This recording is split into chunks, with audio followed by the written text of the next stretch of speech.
दोस्तों, welcome again. वैदिक सभ्यता पढ़ रहे थे जिसमें कि हमने प्रीवियस लेक्चर में क्या है, वैदिक सभ्यता में हिंदू धर्म के बारे में देखा, या फिर बोले तो वैदिक धर्म के बारे में देखा था। उसके बाद हमने फिर क्या है, साहित्य की तरफ मूव किए। साहित्य में हमने क्या है, वेद पढ़े, उपनिषद पढ़े, वेदांग पढ़े, वेदांत पढ़े। तो हमारा क्या बच गया था, और हमने महाकाव्य भी पढ़े। तो हमारा जो प्रीवियस लेक्चर में बचे थे वो क्या बच गया था, पुराण बच गया था। तो आज हम पुराण के बारे में पढ़ेंगे और बाकी कुछ अदर फैक्ट्स देखेंगे। तो आज का लेक्चर स्टार्ट करते हैं। तो बेसिकली पुराण की बात की जाए तो पुराण का मतलब जो होता है वो क्या होता है, ओल्ड होता है। इसको ओल्ड क्यों बोला जाता है, इसके पीछे भी रीज़न है। इसको ओल्ड इसलिए बोला जाता है क्योंकि जितने भी हमने अब तक लिटरेचर पढ़े हैं, चाहे वो वेद हो, वेदांत, उपनिषद, कुछ भी, तो जो पुराण है इसका जो टाइम पीरियड है वो इन सब में लास्ट है। मीन्स इसका अगर टाइम पीरियड की बात की जाए तो इसका विवरण मिलता है हमें 4 से 6 सेंचुरी के आसपास, 4 से 6वीं शताब्दी के आसपास मिलता है, जिसमें जितने भी हमारी डायनेस्टीज थी, जितने भी वंश थे, उनका क्रमबद्ध, अगर उनके बारे में जानकारी लेनी है किसी भी वंश के बारे में, तो हमें वो पुराण में अच्छे से देखने को मिल जाता है। जैसे कि एग्जाम्पल के लिए विष्णु पुराण है, विष्णु पुराण, उसमें हमें क्या है, जो मौर्य वंश है उसके बारे में जानकारी मिल जाती है। और हमारा फिर मत्स्य पुराण है जो कि सबसे इम्पोर्टेंट माना जाता है, मत्स्य पुराण। इसमें हमें सातवाहन वंश के बारे में जानकारी देखने को मिल जाती है। अगर बात की जाए वायु पुराण की, तो वायु पुराण में हमें जो गुप्त वंश है उसके बारे में जानकारी मिल जाती है। तो जितनी भी एंशियंट टाइम में डायनेस्टीज थी तो उनका विवरण कहाँ, पुराणों में देखने को अच्छे से मिलता है। पुराण की बात की जाए तो इसके रचयिता किसको माना जाता है, लोमहर्ष और उनके पुत्र, लोमहर्ष और उनके पुत्र उग्रश्रवा को माना जाता है।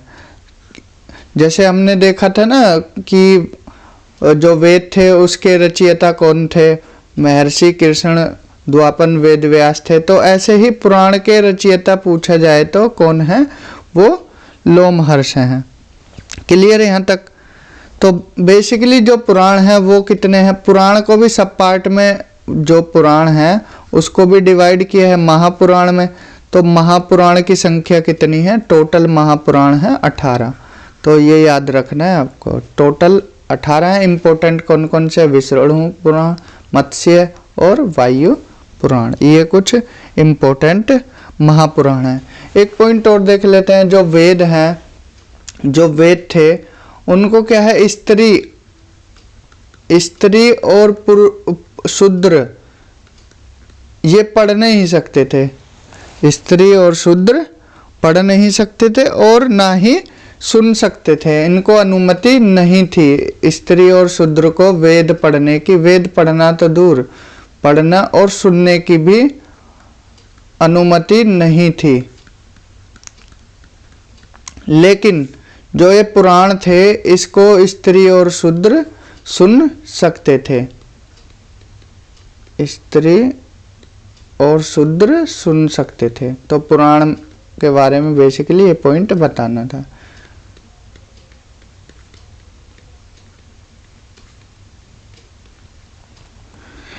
क्लियर।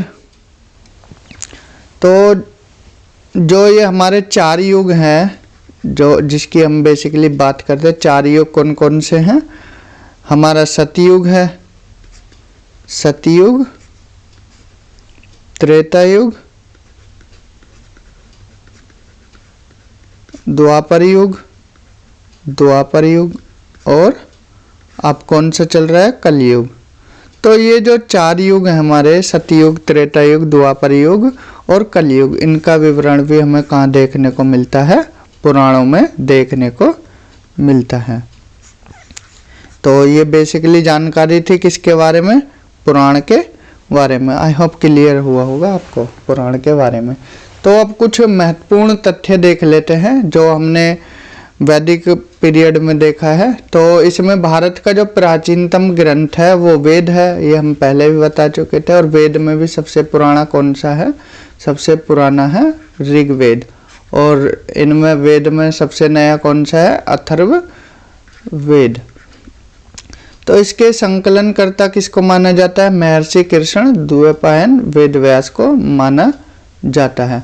तो वेदों को समझने के लिए 6 वेदांग की रचना की गई थी। वेदांग हमने बताया था वेद प्लस अंग, प्रीवियस लेक्चर में हमने अच्छे से बताया था कि वेदांग वेदांत में अंतर क्या होता है, तो आप प्रीवियस लेक्चर देख सकते हैं। तो 6 वेदांग कौन कौन से थे, शिक्षा, ज्योतिष, कल्प, व्याकरण, निरुक्त और छंद।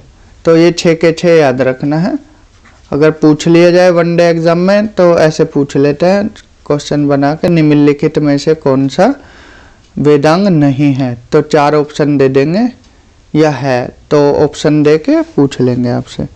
तो हिंदू धर्म में हमने 4 आश्रम बताए थे। 4 आश्रम कौन कौन से बताए, ब्रह्मचारी, गृहस्थी, वानप्रस्थ और सन्यासी। देखिए जो ये ब्रह्मचारी होती है इसकी एज मानी जाती है 0 से 25 तक, कि ब्रह्मचारी जीवन जो जीना है कब तक, 25 साल तक।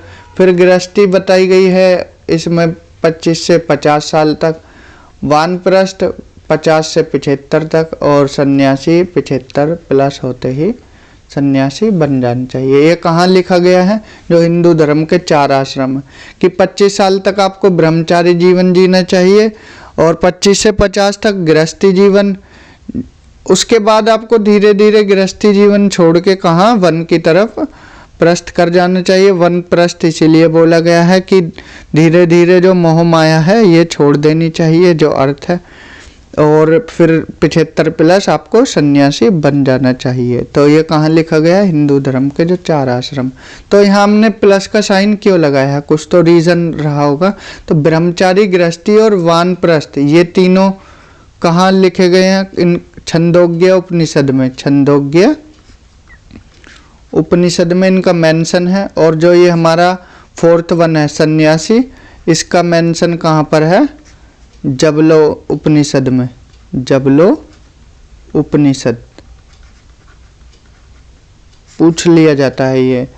तो 3 ये ब्रह्मचारी, गृहस्थी, वानप्रस्थ ये कहाँ मेंशन है, छंदोग्य उपनिषद में। और 4th वन कहाँ है, जबलो उपनिषद में। क्लियर। तो यूनेस्को ने 2007 में ऋग्वेद को कहाँ, जो यूनेस्को की धरोहर सूची है उसमें शामिल किया गया था। कब, 2007 में। ये इम्पोर्टेंट पॉइंट है, तो याद रखना है आपको। तो बेसिकली यहाँ हमारा चैप्टर खत्म होता है, ये यूनिट हमारी खत्म होती है। यूनिट 3 यहाँ हमारी कवर हो जाती है, वैदिक सभ्यता। जो वैदिक एज है वो हमारा चैप्टर यहाँ या यूनिट खत्म हो जाती है। तो वैदिक सभ्यता में हमने काफ़ी कुछ पढ़ा है और टोटल 4 लेक्चर बने हैं, काफ़ी डिटेल में पढ़ा है। तो आप जाकर इनको देख सकते हैं, आपको प्लेलिस्ट में मिल जाएगा। तो यहाँ हमारी 3 यूनिट कवर हो जाती है। पहली यूनिट हमने कौन सी पढ़ी, stone age. Second one IVC, Indus valley civilization, Sindhu घाटी सभ्यता। और थर्ड वन इज हमारा वैदिक एज, वैदिक सभ्यता। तो यहाँ हमारे 3 यूनिट कवर होती है। नेक्स्ट यूनिट से हम क्या है, महाजनपद पढ़ेंगे। महाजनपद।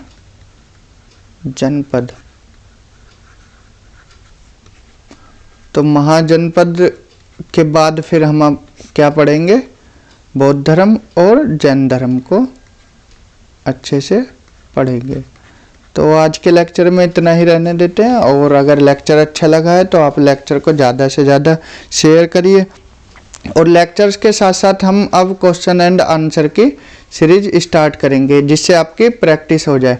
तो ये 3 यूनिट है, इन 3 यूनिट के क्वेश्चन आंसर की प्रैक्टिस कराएंगे। देन इसके बाद हम महाजनपद की तरफ मूव करेंगे, क्योंकि 3 यूनिट आपको फिर क्या है, क्वेश्चन आंसर की हेल्प से रिवाइज हो जाए।